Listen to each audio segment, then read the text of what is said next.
வணக்கம். இன்றைய தினம் 23 நவம்பர் 2023. டைம் வந்து கரெக்டாக 9:36 ஆகுது. இன்றைக்கி ஆல்கோ ஷார்ட் ஸ்ட்ராங்கிளில் 19,950 கால் ஆப்ஷன், 19,750 புட் ஆப்ஷன், ஹெட்ஜிங்காக 20,050 கால் ஆப்ஷன், 19,600 புட் ஆப்ஷன் எடுத்திருக்கு. டெர்மினல் பார்க்குறோம். எக்ஸிக்யூட் ஆகிருக்கு. புட் ஆப்ஷன் வந்து 4.65க்கும் கால் ஆப்ஷன் 19,950 7.45 எடுத்திருக்கு. எம்டிஎம் பார்க்குறோம், நியூட்ரலில் இருக்குது. நேரம் வந்து சரியாக 10:42 ஆகுது.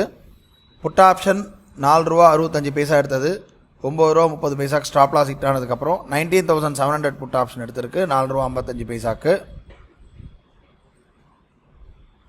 ஓவரால் எம்டிஎம் பார்க்குறோம், $217 கிட்ட மைனஸில் இருக்குது. இதனுடைய ஃபுல் டீட்டெயில்ஸை முடியும் போது பார்க்கலாம். டைம் பார்க்குறோம், கரெக்டாக 1:21 ஆகுது. கரெக்டாக எல்லா பொசிஷனுமே கட் ஆயிருச்சு. 19,700 புட் ஆப்ஷன் எடுத்தது $1 கட் ஆகிருக்கு. இதோட நாளை வந்து ஒரு புது ட்ரேடில் சந்திக்கலாம். நன்றி, வணக்கம்.